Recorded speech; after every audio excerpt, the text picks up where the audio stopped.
Boa tarde, doutor Gerson. Boa tarde, Cândido. Tudo bem? Tudo ótimo. Doutor Gerson, seja bem-vindo. Por não, muito obrigado. Seja bem-vindo ao nosso podcast Diz Aí. O povo quer saber da TV Sertão, portal global de notícias sertão.online, conteúdo distribuído em todas as nossas redes sociais. Doutor Gerson Veloso é pré-candidato a deputado estadual. Vamos começar um bate-papo depois aqui agora. Ele vai contar pra gente, né, sua jornada de vida e profissional. Toque no sininho, dê um joinha, inscreva-se no nosso canal e vem com a gente. Essa produção tem patrocínio do Rubo Digital, portal global de notícias sertão.online, conteúdo, selo marketing e vende inteligência e reputação de marcas. Dr. Gerson Veloso, um líder político, pré-candidato a deputado estadual, independente, maçom, não faz parte de família tradicional da política, piauiense, nem está sendo apadrinhado por ninguém. 30 anos atuando como advogado em todos os segmentos do direito, e em especial o previdenciário, o trabalhista e civil. Doutor Gerson, o que inspira o senhor a ser pré-candidato a deputado estadual do estado do Piauí?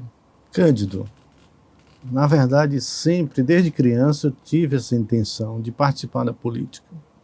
Eu nasci em 1970, aquela época do regime militar estava terminando, e eu via aquele movimento todo. Eu acho que era o primeiro governo do Alberto, e aquelas disputas grandes, Alberto e o outro lado, o Alberto na oposição e a situação.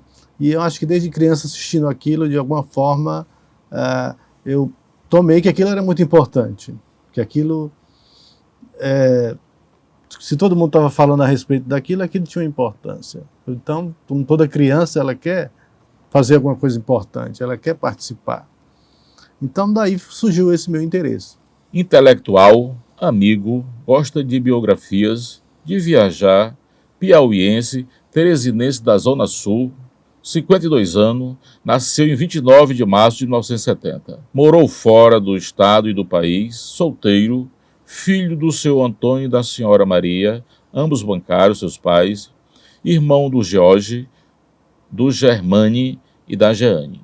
Tem boas relações com todas as classes sociais do nosso estado. É humanista, escritor e leitor voraz de biografias.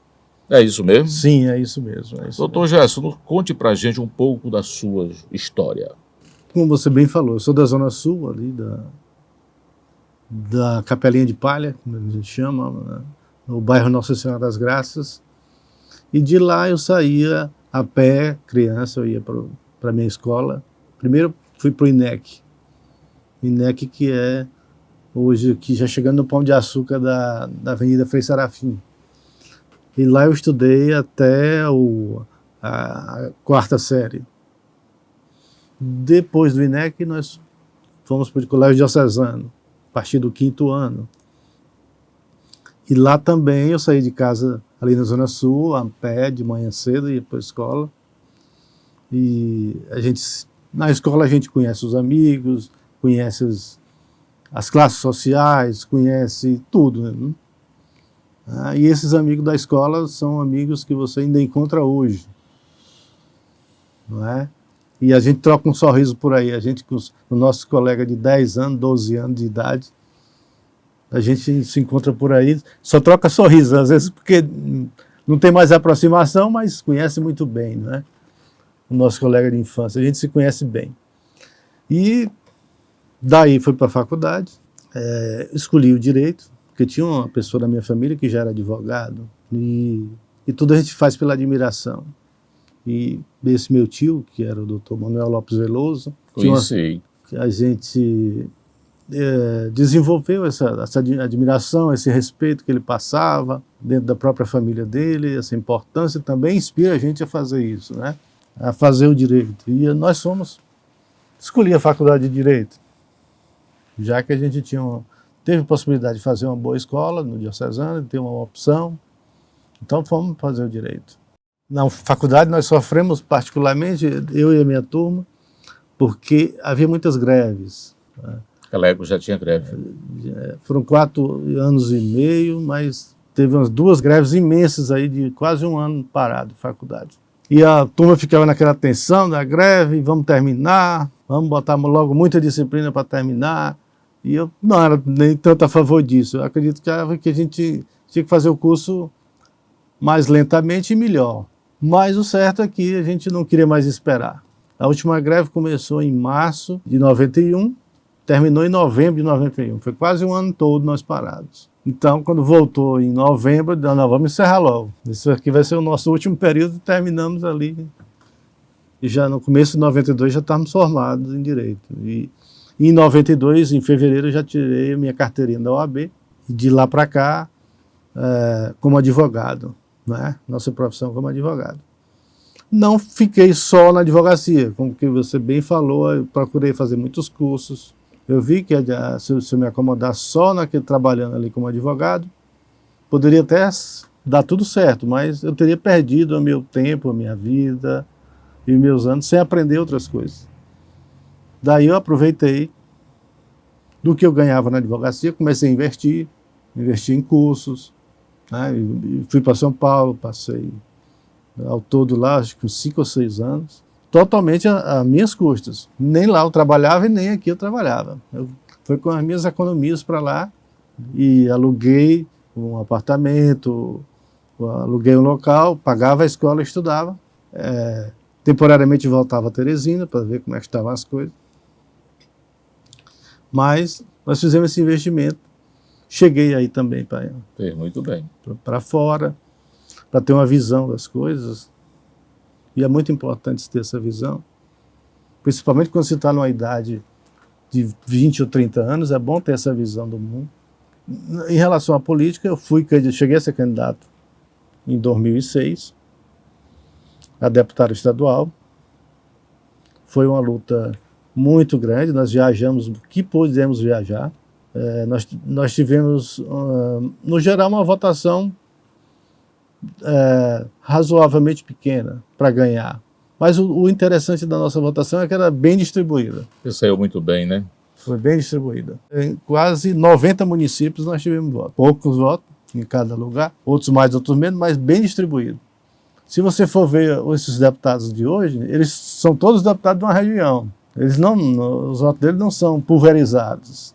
E o nosso voto, a gente pode dizer que foi bem pulverizado. Muito bem, representando bem isso. Aí o estado do Piauí. Nessa eleição, 50% dos nossos votos podemos dizer que saiu de Teresina, da capital. Porque nós fizemos um trabalho na capital, de caminhada, com carro de som, visita nos bairros, pela manhã, pela tarde, reuniões. Então 50% da nossa votação saiu da capital e 50% do interior. Coisa interessante.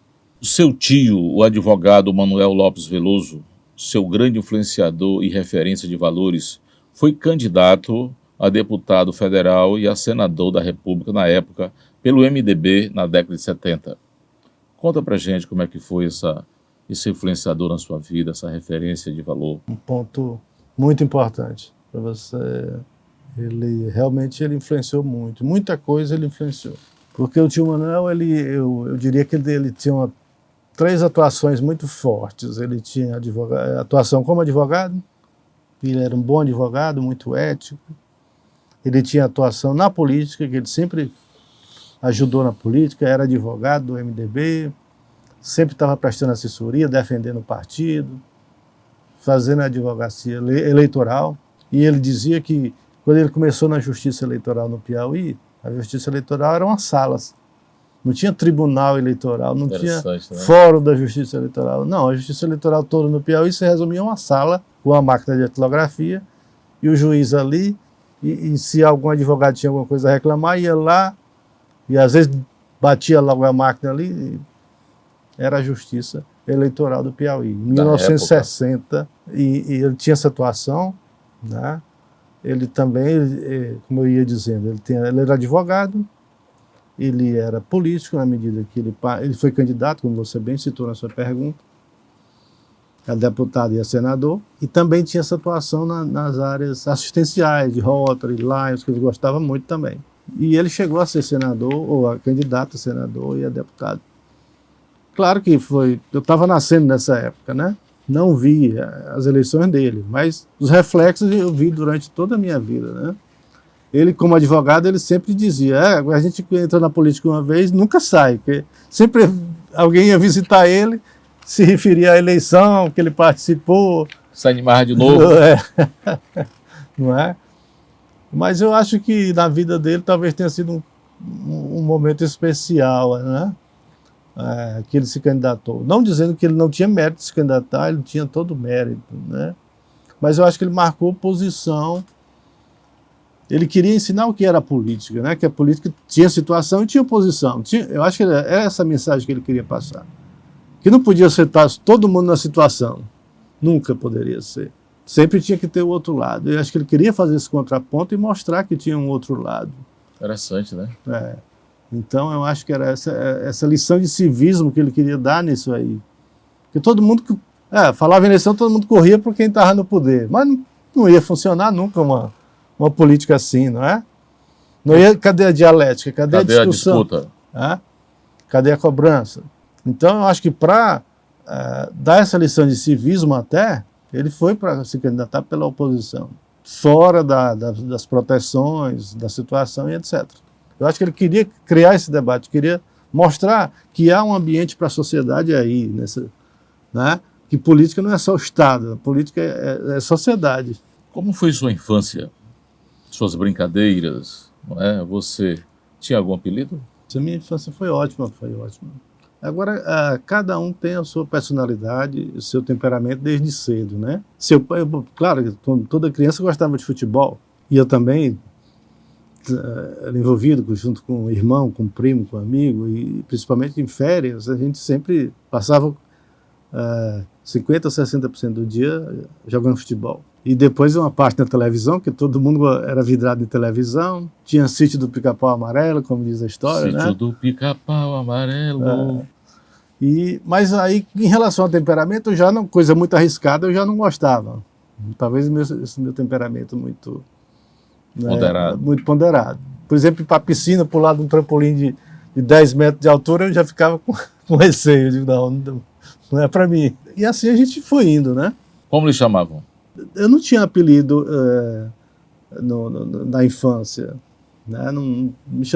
Alguns me chamavam de Barão no futebol. Né? Olha o Barão. E por aí vai. Qual é seu time? Eu torci pelo Grêmio Futebol Clube. No campeonato nacional eu escolhi um time de bem longe, de Porto Alegre, né? E torci pelo Grêmio. Experiências. Advogado militante desde fevereiro de 92 em todas as áreas do direito, mas com predominância nas áreas trabalhista, previdenciária e civil. Inscrito no Conselho de Corretores de Imóveis do Piauí desde setembro de 92. Dr. Gesso, um grande sonho. Eu acho que o meu grande sonho é esse, da participação na política, de ingresso na política, de fazer alguma diferença. Porque o meu lado profissional já está bem avançado, diríamos assim. Já conquistamos bastante coisa. Claro que não. Está no topo da pirâmide. Claro que não posso dizer que conquistei tudo. Não, mas já fiz o nome, né? Já é reconhecido, já sou reconhecido como advogado. Um nome conhecido e reconhecido. Então isso já é bastante para qualquer um. Estagiou na Procuradoria-Geral do Estado do Piauí em 90 e na SUNAB, Superintendência Nacional de Abastecimento. Foi candidato a deputado estadual em 2006, conquistando 2.000 votos. Isso. E candidato a vereador de Teresina em 2008, obtendo 600 votos, ambos pelo PMDB. Como foi essa jornada? Eu me lembro que eu me filiei ao MDB no dia que o Monsanto se filiou ao MDB. O Monsanto queria ser governador. Ele tinha esse sonho, né? E o Monsanto nunca foi do MDB, foi talvez do PDS, se eu não me engano. Ele era da família tradicional de Parnaíba, mas por lá ele não iria ser governador nunca. Então, ele acabou vindo para o MDB para ser governador e se filiou, se não me engano, foi em 94, 95. Por mera coincidência, eu me filiei também ao MDB nessa época. Só que esse meu tio já era do partido, então para mim foi uma coisa bem simples e natural, né? Eu já tinha começado a trabalhar com ele já há algum tempo, mas nunca tinha me filiado. Então eu resolvi me filiar em 94. Mas só fui candidato em 2006, a primeira vez, a deputado estadual. que eu encontrei as condições, encontrei as pessoas que nos apoiassem nesse projeto e fomos para a eleição. Foi uma experiência fantástica, foi muito bom. Eu viajei muito, tanto pelo interior, como andei muito aqui na capital. Né? Passei a conhecer bem a capital. Se me disser lugar tal, eu já sei onde é. Todos os rincões da capital você sabe chegar Já sei e muito sair. bem, né? E do interior também andei muito, também conheci. Se não fosse isso, não conheceria nada, ou muito pouco do interior do estado. Mas essas eleições é que fazem você conhecer, né? E aí eu viajei muito, acho que cheguei até a Iruçuí nessa época, né? Hoje já fui bem mais adiante, mas eu nunca teria ido se não fosse essa eleição em 2006, eleição para deputado estadual. A política motivou tudo isso. Motivou tudo isso. Muito bom. Motivou tudo. O que você ainda não fez que gostaria de fazer? Olha, não tem nada específico assim que eu queira, eu quero fazer isso. Não, eu deixo na mão de Deus, deixo na mão do Criador. Ele que vai dizer quais vão ser nossos caminhos. Você é um homem de fé? Sou homem de fé, homem de fé. Temente a Deus? Temente a Deus, sim. E eu procuro estar sempre em comunicação com Deus, agindo bem com o próximo, agindo de uma forma leal, dialogando, como a gente estava falando agora há pouco, sempre procurar dialogar. E nós somos instrumento de algo maior. Nós sozinhos não somos nada, nós somos nós mais as outras pessoas, né? Para chegar a algum lugar sempre é assim. E chamava de barão porque você já era rico? Não, acho que era uma forma de gozação. Você é filho de rico? Não sou filho de rico. Meus pais são de origem humilde até. Se tornaram bem de vida porque passaram a ser bancários, e bancário naquele tempo tinha um status legal, tinha um ganho bom e etc. Mas eles eram de origem muito pobre. Educação, conclusão do ensino fundamental no Colégio INEC em Teresina, conclusão do ensino médio no Colégio São Francisco de Sales, diocesano em Teresina, de 81 a 87, graduação e bacharelado em Ciências Jurídicas pela Universidade Federal do Piauí, em janeiro de 88 a novembro de 91, curso técnico em transações imobiliárias junto ao Cresce Piauí em 92, curso de preparação à magistratura da ESMEP, curso Sebrae Ideal, formação de líder em 96, curso e Pretec de empreendedorismo no Sebrae Teresina, terceira turma, segundo Congresso Internacional de Direito em Roma, na Itália, em dezembro de 98. Isso é um internacional. Nem tanto, né? São só experiências que a gente cumpriu, né? Que a gente pôde fazer. O que os outros políticos fizeram que o senhor não vai fazer? Eu acho que cada época tem os seus políticos. É isso que nós estávamos falando agora há pouco do meu tio, Manuel Veloso, que ele era de uma época que só se pensava na situação, não se pensava, ninguém queria ir para a oposição. E ele foi para a oposição para mostrar que existia oposição. Hoje tem situação e tem oposição, mas tem muita coisa ainda que não está sendo feita pelos políticos, né? O nosso próprio sistema político merece reformas. É reconhecido hoje que o nosso sistema presidencialista é um sistema muito difícil de funcionar. Dada a concentração de poder, dada a falta de transparência, então, isso está se chocando cada vez mais com a necessidade da população de acesso a conhecimento, à oportunidade, ao trabalho. Então, se a população está crescendo, está se instruindo, se está cobrando mais, o sistema político tem que mudar. E é isso que nós queremos fazer, corresponder a essa evolução da sociedade aqui. Qual o sistema que você acha mais adequado para o nosso país? Eu acho e defendo que o sistema parlamentarista é melhor e que o voto distrital também é melhor. Por quê? Desconcentração de poder, primeira coisa. Porque no parlamentarismo vamos ter duas pessoas que hoje representam uma só pessoa. Hoje o presidente é chefe de Estado e chefe de governo. No parlamentarismo nós teríamos duas pessoas para fazer isso. O chefe de Estado e um chefe de governo. E aí, estando separadas essas duas pessoas, veja bem, o chefe de Estado vai poder pensar a longo prazo e o chefe de governo pode pensar a curto prazo. Vamos supor que o chefe de Estado seja um rei, um monarca, ou mesmo um presidente. Mas aí ele vai ser só chefe de Estado. Ele vai pensar as políticas de 20, 30, 40, 50 anos.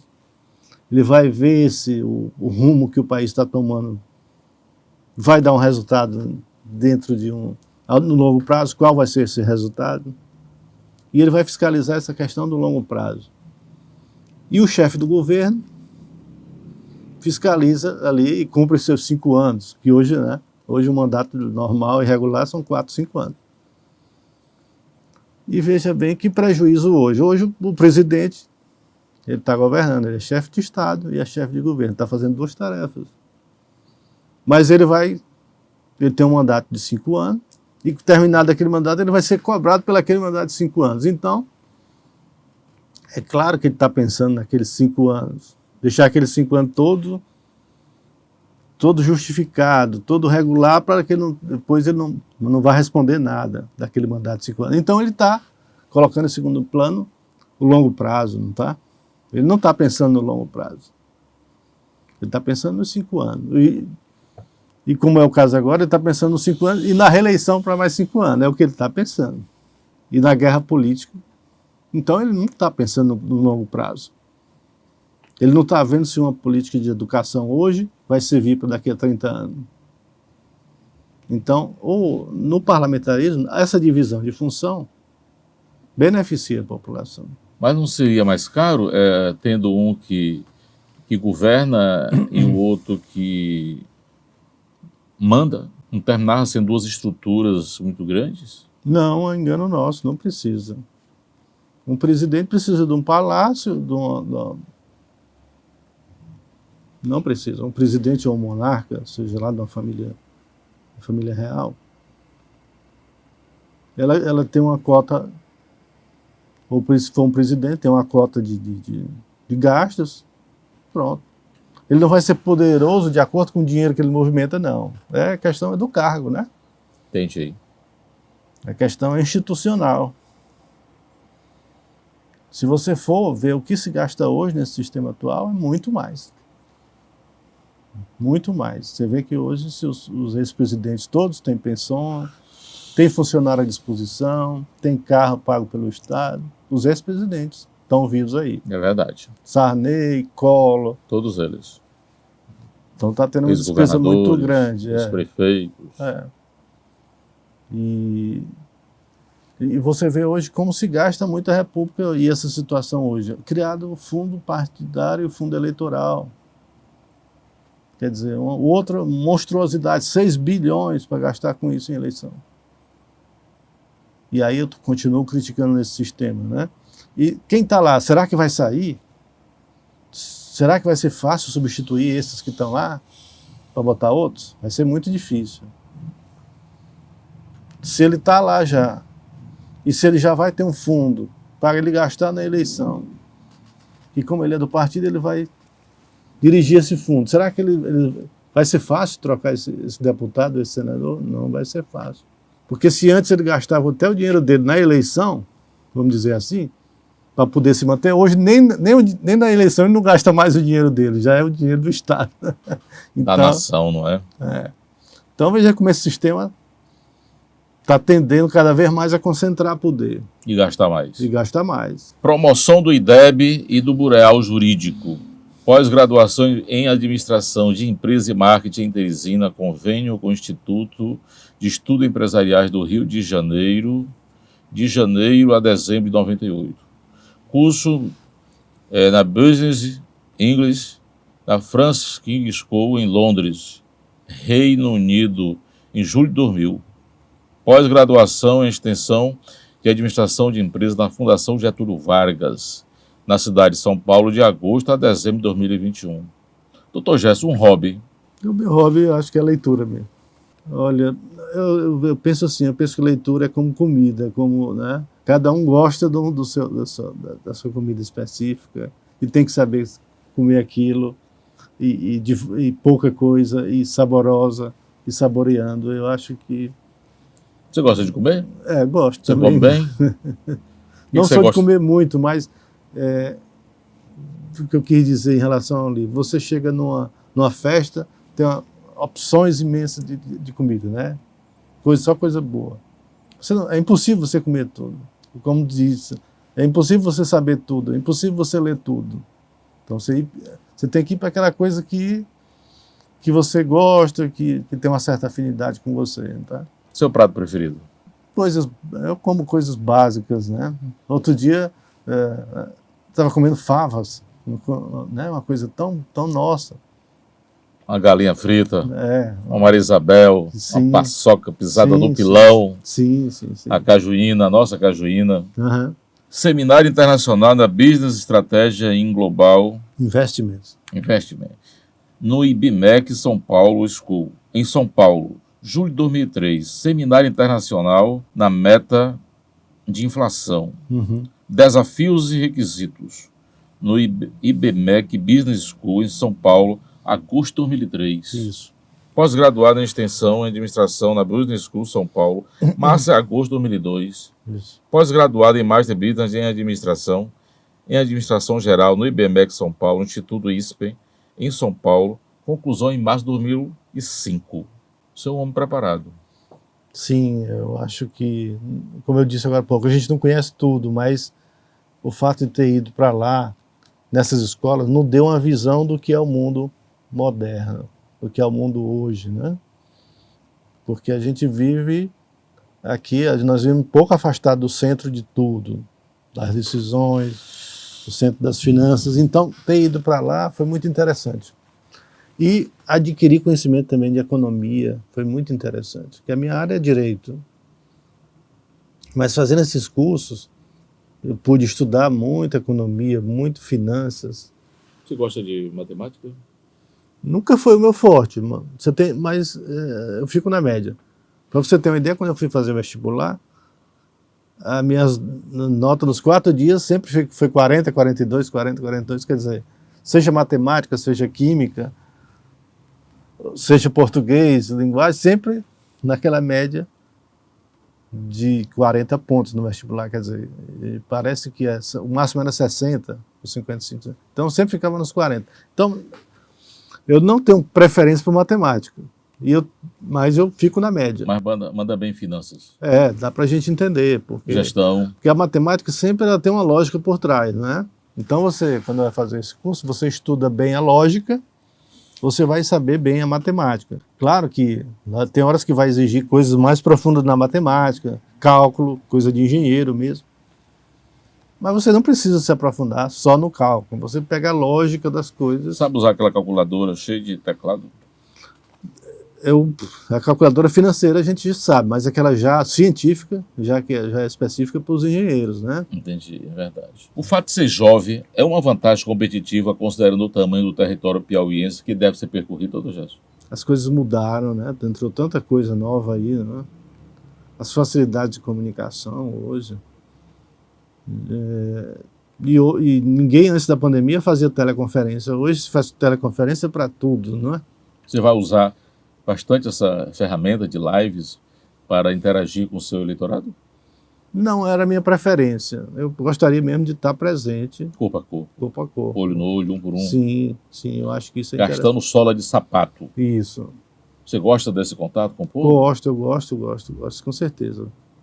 E eu sou advogado, e os advogados, tem muito advogado que diz, não, a gente prefere ficar do jeito que está, fazendo teleconferência. Eu digo, não, mas isso é bom, você está lá no fórum. Você está fiscalizando, você está cobrando, está no corpo a corpo, está ali. Apertando a mão das pessoas, conversando, olho no olho, bem pertinho. Isso. Você teve uma boa educação, boa formação, e a sua jornada é muito interessante. Aproveitou bem a vida de solteiro? Namorou muito? Aproveitei, sim. Eu acho que mais tem coisas na vida, principalmente quando você é bem jovem, há certas encruzilhadas que você se depara, né? Se você vai gastar muito tempo com aquilo, você não pode gastar muito tempo com aquilo. Se você vai gastar suas energias com tal coisa, vai sobrar poucas energias para tal coisa. A vida não se apieda de quem vacila, né? É verdade. E depois você não vai poder dizer, eu escolhi errado, né? Pisei na bola. Se voltasse no tempo, eu mudaria o rumo. O importante, quem pisou na bola é tocar daqui para frente, né? O passado não volta mais, só existe presente e para frente. Isso. Não tem para trás. Exatamente. Você concorda com essas colocações? E a vida da pessoa, cada um é uma, não é? Dr. Gerson tem curso de marketing e política eleitoral com o professor Carlos Maianella em São Paulo, em março de 2005. Pós-graduado em Master Business Administração e em Finanças de Empresa no IBMEC São Paulo, Instituto ISPEN. E em São Paulo, de dezembro a 2010. Curso de língua alemã, nível A1, Instituto Goethe, em São Paulo, em 2010. Você é poliglota. A gente tenta... Um estadista. Não. A gente... Eu pensava que você iria ser candidato a governador. Quem sabe um dia, né? Eu tinha um padre, o primeiro professor de alemão que eu tinha, um padre ali da Zona Sul, da igreja de São Raimundo, ele dizia assim, língua é como namorada, quanto mais, melhor. Quanto mais você tem, mais você aprende. Você passa de uma para outra, né? Tem facilidade quem aprende uma língua. E para as outras, né? Cuidar das outras. Porque a língua tem uma lógica, né? Toda língua tem sujeito, verbo e predicado. O que quer dizer, toda língua tem a sua sintaxe, né?